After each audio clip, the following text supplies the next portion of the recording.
Hey folks, Jeff here. I wanted to tell you about a really cool event coming up this Saturday at Balmy Alley in the Mission. Season 3 guest of the show, Lucia Ippolito Gonzalez, is collaborating with Lecheros to host Lover's Lane, a day filled with local vendors, prizes, games, milk products, and more. The event will take place from noon to 6 p.m., and we'll be there capturing some of the magic on Instagram Live for those not able to make it out. If you are, mask up, grab some friends and family, and join us for a fun-filled afternoon in one of our favorite alleys in town. Okay, on with the show.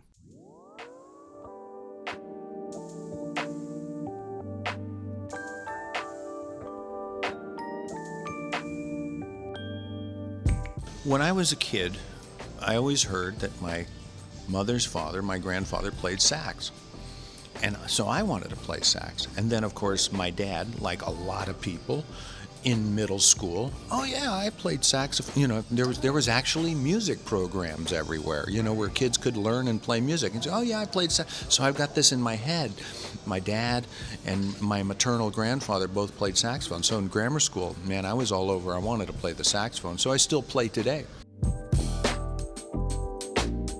That was Jim Argo, a San Francisco born and raised realtor. I'm Jeff, and this is Storied San Francisco. In this episode, Jim traces his family back at least 3 generations for us. With family from Italy and Tennessee by way of Bulgaria, it's a rich, complicated story. Jim's parents met around the time of the Great Depression. It was an unlikely match. A boy from Poly High dating a Catholic school girl. They had 3 daughters and then a son, which meant that they had to move from their Outer Richmond rental to a bigger house near Golden Gate Park. Jim talks about the Catholic schools he went to and how big a part band was in those experiences. To this day, he plays the saxophone. Check back Thursday for part 2. Here's Jim. Well, you know, the interesting thing is, you were talking about the Marina District earlier. Yes. And the Marina District is essentially landfill. Yes. Right? Because it was the Panama Pacific Exposition. And that is where my mom's parents, my Italian grandparents, met. Okay. According to the legend. You know, my grandfather, he came to this country pretty much, he was the oldest of his family. His father had died when he was like 16 or something. It was Italy in the early 1900s. They were starving.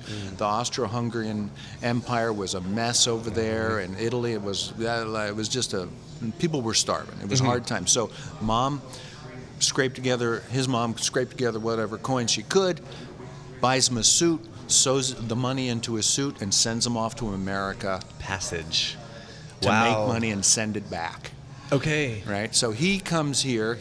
Apparently he worked in some gold mines in Mariposa.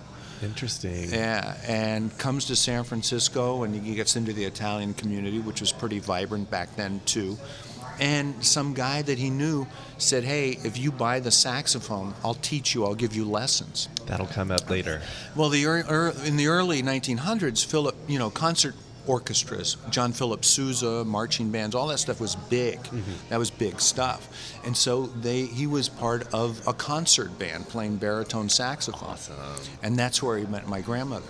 So cool. At the Panama Pacific Exposition, one of the many performances that were going on around that period of time. Can we back up just real quickly? Yeah. Do you know what went into the decision to leave Italy but go to California versus New York? Oh, yeah. Let's hear that. He was 17, pissed off at having gotten this assignment, but he knew he had to do it. And he wanted to get on the boat, he heard that California, at Ellis Island, he told him San Jose. Oh, so he did go to Ellis Island. Oh, yeah. And then he went through, Got it. they all came through Ellis Island. Got it. Yeah, and my mom was good about getting the manifests from the ships and all that sort of stuff, and she's got all that. We still have all that. Yeah, and he was pissed that he had to leave home and do this.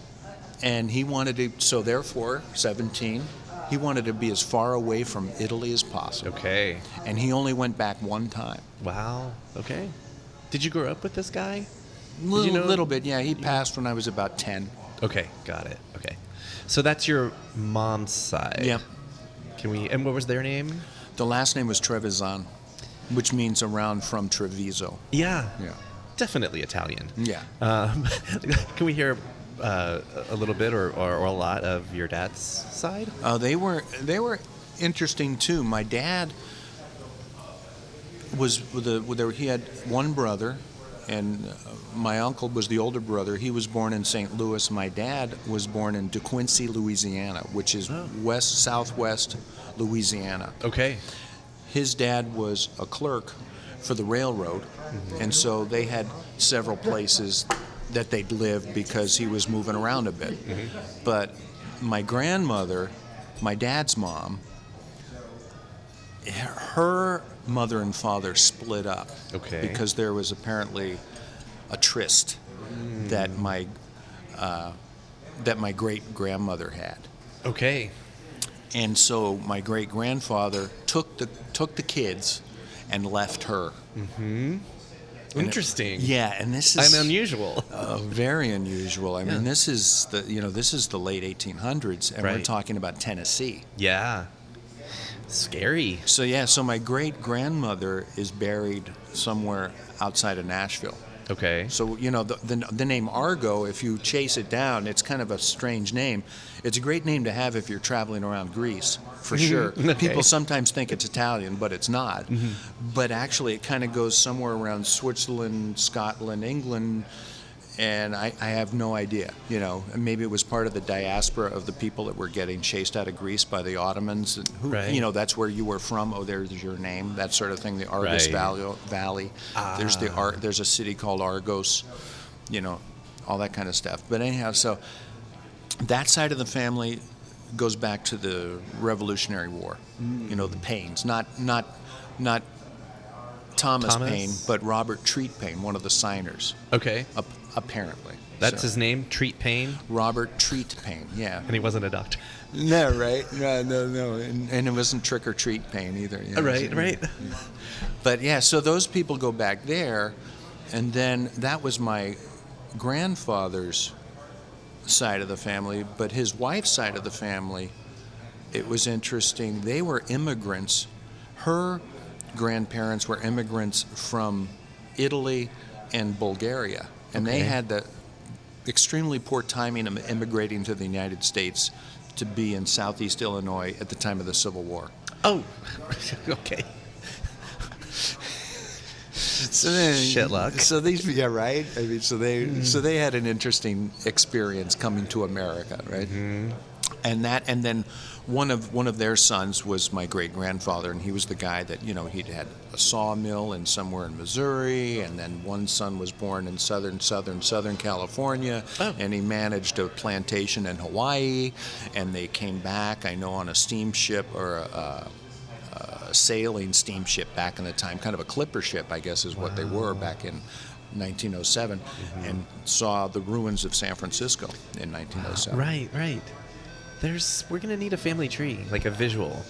Yeah, this is okay. A lot. I'll plant one. No, it's great. It is getting a little complicated. No, it's great that you know so much. That woman, my dad's mom, she was big. Absolutely, she was made it very clear that she was telling these stories of who we were and so on and so forth. That meant a lot. And then the Italian side of the family, we had to absolutely excavate it. It was just like, give me some stories here. Yeah. But my father's side of the family, my grandmother, she made sure we had books and National Geographic subscriptions and knew who our people were and modest people that they were. But that was really important to her, and I always enjoyed that. She's a good one. Yeah. I happen to agree with her. Simple. Never drank. Very, very plain country cooking, ham hocks and beans and that kind of stuff. Women had no business being on the stage, all sort of this interesting sort of country thinking, but nurturing and all those other good things. And remind me real quickly, which one was the one who played the saxophone? That's the Italian side of the family. That's your dad's? That's my mom. Or your mom's dad? Yeah. Okay. My mom's father was playing baritone sax in concert bands, and that's how he met the woman that he married. And that was the one at they met at the Pacific. Somewhere at one of those concerts, the marina dances, yeah. Yeah. And they got married at the very famous St. Peter's and Paul's Church in North Beach. Yeah. Is it too early for pictures? Are there pictures of that wedding? I don't think there are. There's pictures of them around the time of their wedding. Okay. Yeah. Cool. Yeah. Well, let's move on now to your parents' generation, and let's hear your parents' story. Each of their stories. So my dad, because my dad's grandfather was idolized by my grandmother, she made sure that wherever she and her husband and 2 sons went was where her dad was. Okay. So that's what brought them to California. Mm-hmm. And therefore Burlingame and Watsonville, where my grandfather had a ranch, great-grandfather had a ranch down in Watsonville, down around Elkhorn District down there. Garlic and artichokes. Garlic and everything, really. Yeah, kind of everything. A dirt farmer, really. Oh, okay. And, potatoes and onions and artichokes and that kind of stuff. Yeah. Okay. And my older siblings had been there, but for me, no, because he had, it was a long time. I mean, this was the 1930s or 20s and 30s that we're talking about. Okay. Really good time to farm in the United States. Yeah. I mean, you had food to eat, if it was during the Depression. Right. Yeah. Right. So that so-called American families down there, and then because my dad's father was with the railroad, his job as a clerk was in San Francisco as a railroad clerk. Okay. So my dad wound up, and uncle and grandma, they all wound up living off of Waller Street, in the Lower Fillmore. Yes. Do you happen to know which building your grandfather worked in? Yeah. As a railroad clerk? It's no longer there, but I know where they lived. My grandparents and my dad and uncle lived on Central, up near the Panhandle. Okay. And then also on Waller Street. Mm-hmm. Because I got a bunch of letters, that my grandmother saved, with the return address on them and all that sort. The way people used to write back in the day. Yeah, how's the weather? It's been sunny. It looks like it might rain. LOL. Yeah. No, LOL. Yeah. Okay, sorry, I interrupted. That's but all right. you're talking about your dad and sort of how they ended up. So my mom grew up on the block where I live. I mean, my Italian grandparents moved out of North Beach and to 32nd Avenue, and my family's been on that block since 1915. I wonder, they probably moved out there for some of the reasons that you like living out there, away from the hustle bustle of. Well, the common opinion was that my grandfather was crazy because there was nothing out there then. Mm-hmm. However, he was a grocer. And in those days, they were starting to build the famous rich Seacliff neighborhood. Mm-hmm. And there was no grocery stores out there. Mm-hmm. So he did pretty well. Yeah. Was it an Italian grocery, or? It was just sort of. There weren't that many Italians out there. There was a little bit of everybody. Okay. But I mean, back in those days, it was the kind of old grocery store where you go in and you tell them what you want, and they would, get it down from the shelf or select it for you, that sort of stuff. And he delivered. Mm-hmm. They delivered groceries, and so a lot of those people.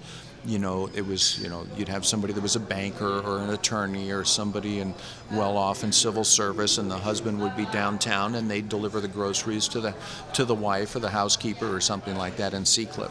I thought grocery delivery was invented during COVID. I'm confused. No, that's DoorDash. Uber Eats. Yeah, right? Yeah. It's all kind of coming around and making sense. That your family was where they were, and you are where you. Yeah. Do you know the story of how your parents met? I do.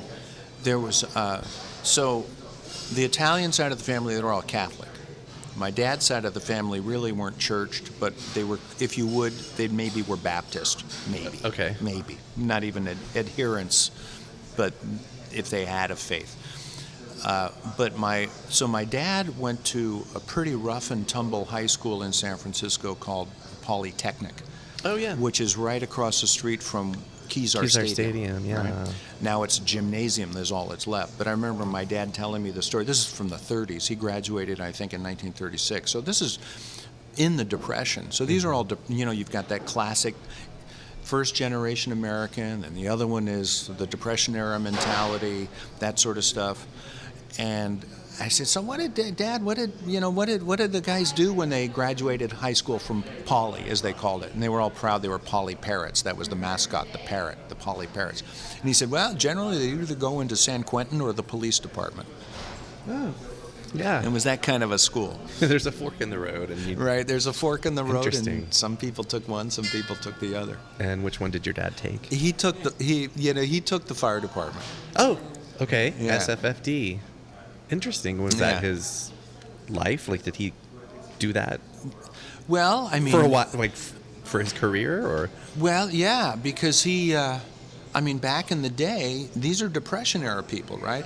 And his grandfather was an entrepreneur, but not successful. Kind of a farmer. They weren't starving, but they did okay. But it was a meager existence. His dad was a clerk for the railroad, which people who worked for the railroad in the 18 and 1900s, they were lionized. They were heroes. Everybody took good care of them. So he's spending his school years in San Francisco, going to high school at Polytechnic High School, and living over on Waller Street. And it's during the Depression, and during high school, you date, and so one night they went out, he and a buddy went out on a double date with these other two young ladies. They courted some women. Right. Some young ladies, yeah. Right. Sorry.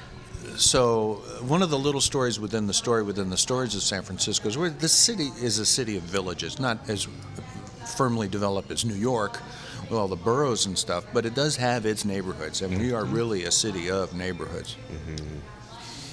And so my mom grew up in the Richmond district, way out west, right? And my dad was living kind of in the Haight, really, the Haight-Ashbury.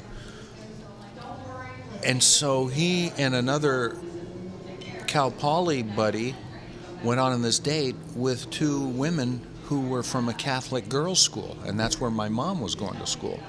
How did this get arranged? I don't know how it got arranged. Maybe no one knows. No one really knows. But the story is that they were on opposite dates.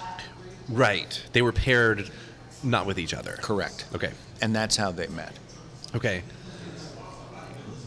What did that kick off? Like, my date was crummy too. Really? You're cute. I never heard the stories about that. One of the problems was not a bad problem. One of the problems was my mother was just never a storyteller. Her oldest sister was like the San Francisco Chronicle. The MC, yeah. She knew all the stories, and a lot of the stories that I can tell about that family come from her, and another one of my aunts on that side of the family. So I don't know what the story was. I don't know whether and I don't know what dating was like back then. I mean, did they hold hands? Did they make out, or what? But they necked eventually. I guess. They necked. Well, something happened. I'm here. Do you know what year it was? You're saying like 30s? It was in the 30s. Yeah, it was like probably 35 or 36. Wow. So my mom, you're helping me piece this together. So my dad was born in 1916. My mother was born in 1920. Okay. So she was probably about 17, I'm guessing. So it's like 37. 30. So maybe he was a senior or something like that, and she was. You're fresh. Now you're making me think grader? about this. Wait a minute. My grandparents were strict. Yeah. Her parents? Her parents, my Italian grandparents, would they have let her leave the house? You know what? Thank you so much for this moment here. You're welcome. I got to figure out what happened. How that happened. We can pause while you figure that out. Right? Yeah. So there was 4 years between them. Interesting. Do you know though? Okay, so that's how they met. But then do you know how long did they date? We're just putting that in air quotes. Well, they dated for several years. They did, and the dating in those days was like Treasure Island was a big deal. Yeah. Walking across the new Golden Gate Bridge was a big deal. She did that. Yeah. And then and I know my dad did jobs. I mean, he worked as a rigger, in the ship when San Francisco was really a seaport. Oh, right, there when the ports were open. a lot of shipping and rigging and repair and maintenance of ships was being done. He had worked as a carpenter. He worked as a rigger and things like that. And then that's why the fire department became such an important thing, because it was stable. It Right. was civil service, which is hugely valuable coming out of the Depression, right? You wouldn't lose your job if you were a civil service. Right. And relative to being a rigger, it was a lot safer. Right. Interesting that the fire department for safety. Right? Well, I mean, and actually, ultimately, that's what did, shorten his life. Not violently, but, you figure in those days, you had a housing stock that was old, Victorian, knob and tube. A lot of the paint was lead-based. People smoking and drinking in bed and falling asleep, fires all the time. So how much junk did a firefighter inhale those days? Well, I mean, he died within 5 years of retiring. So Wow. And so when that happens, it's immediately attributed to your career. Right. So Right. it's definitely job related. Yeah. So was it safer than being a rigger? I don't know. Maybe. That's a hard one to. Yeah. So anyway. So, but they definitely were together. Your parents. When did they get married? Or where did they get married? I guess that's an assumption. They got married where my mom, went to grammar school out in the Richmond district on Geary and 23rd, St. Monica's Grammar School, where all of us, there's 4 of us in my family, 3 sisters and me, and all of us went to St. Monica's. My mother, her 2 sisters and her brother all went to St. Monica's. And Catholic? yeah. Okay. Catholic. Yep. Okay. So now they're married. And where did they live then? Because your dad was in the Haight-Ashbury and your mom was out in the Outer Richmond, right? Yeah, so when they where did married, they they lived, they rented a place not far from her parents. In the Outer Richmond? Not just around the corner from where I live today. So they've been within a few hundred yards all this time, so they they were at some little home on Clement Street, and then they bought a 2-unit place out on 33rd Avenue. With the arrival of their first children, or? With the arrival of 2, and then I was the 4th one, the only boy, and so I was the straw that broke the camel's back, residentially speaking. It's like, okay, we got to buy a house now. Yeah. And so then we spent the rest of our time on 29th Avenue near Golden Gate Park. Oh, the one on 29th and Fulton. That's Is right. that right? Yeah. Okay. So you're the youngest of 4 children, and all your siblings are girls. To this day, still. Women. No one's transitioned. Interesting. To the best of my knowledge. Okay. Let's start hearing the story of your life. I think the stage is set. We've got the context into which you entered this world. What was it like? Forgetting the sibling situation, but just what was San Francisco like? What was it like growing up across the street from the park? I don't, to anybody that asks me what that was like, I have to, except for a couple small parts, I have to recommend that book, Season of the Witch. Yeah.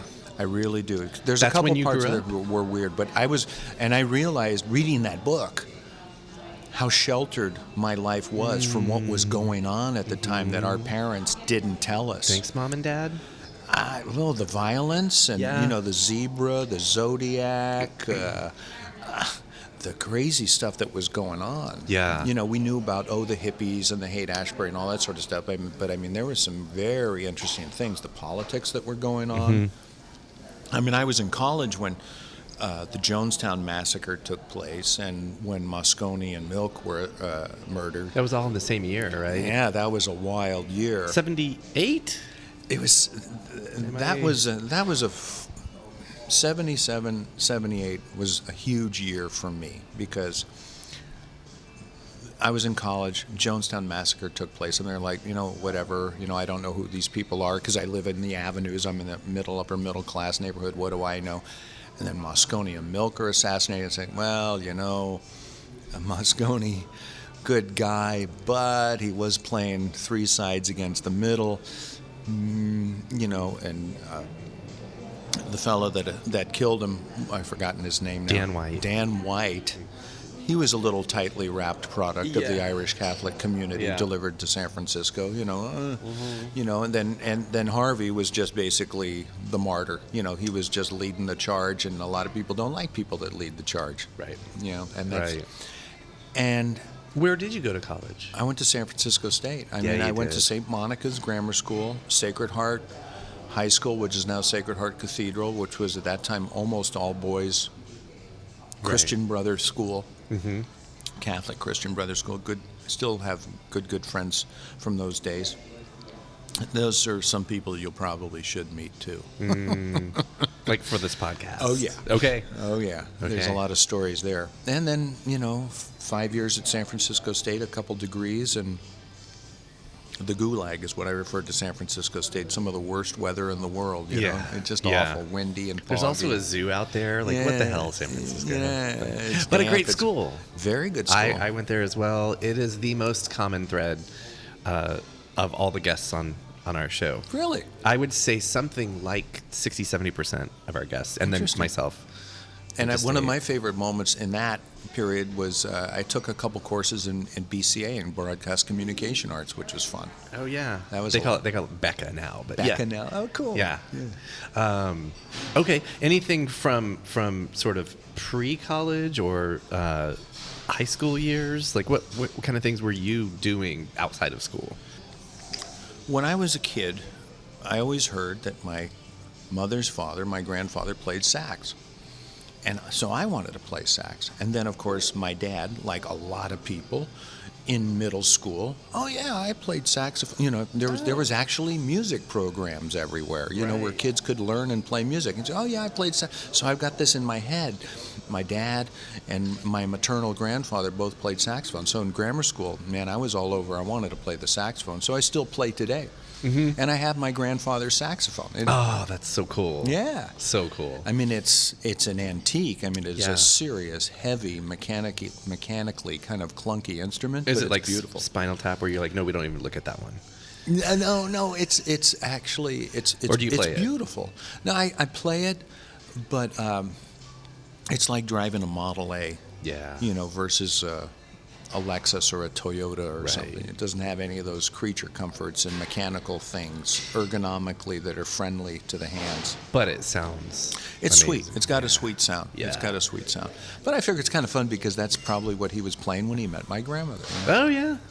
That's so cool. So you picked up the sax. You said in grammar school, so that's like... Yeah, mid-60s. Okay.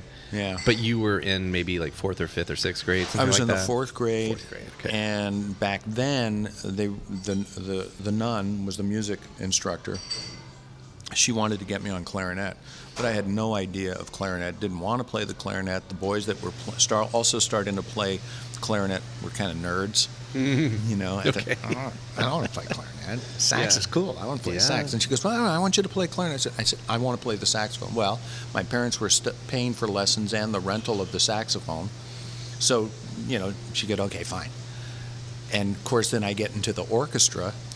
Oh, there's no saxophone parts in the orchestra. So I'm reading French horn parts, sitting amongst some violins. So I'm the only saxophone in this school orchestra, and I was feeling kind of like an outlier. Yeah.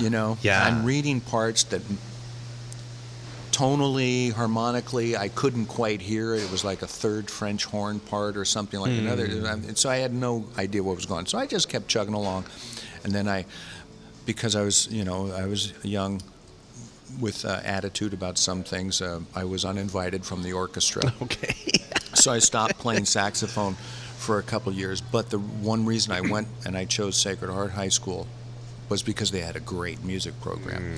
They had a jazz rock band, and they would tour and give performances. And they came to my grammar school, and I said, that's what I want to do. Jazz rock? Yeah. Okay. Yeah, in the late 60s, Chicago, Blood, Sweat, and Tears, Marvin Gaye stuff, pretty cool, right?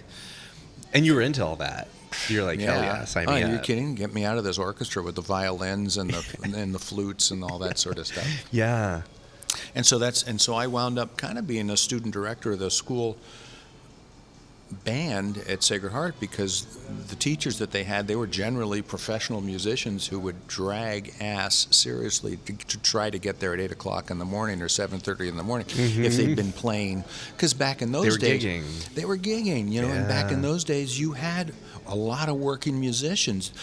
Orchestra players would play the Ice Capades, they would play the Follies, they would go to the Cow Palace. You needed live musicians for almost everything. And so these teachers, they'd be pretty groggy come in the morning. And one teacher, he was a great guy. He said, "Jimmy, why don't you sort of take care of things here? I'll be in a little, you know." So I wound up, that was where I learned about running a band and managing and being a band leader and all that sort of stuff. And I still play today.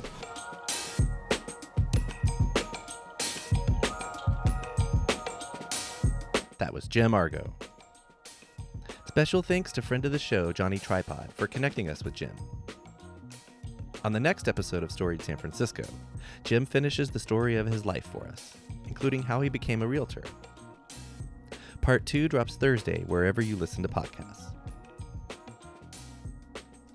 Music for the podcast was produced, performed, and curated by Otis McDonald. Original photography is by Michelle Kilfeather. Aaron Lim of Bitch Talk Podcast is our contributing producer. And the show is produced and hosted by me, Jeff Hunt. Now in our 4th season, we have more than 180 episodes available on our website, storiedsf.com, or wherever you listen to podcasts. If you can, please rate and review the show so we can reach even more folks. We love email, and we'd love to hear from you. Drop us a line at storiedsf@gmail.com. Thanks for listening. Stay strong, stay healthy, and we'll see you next time on Storied San Francisco.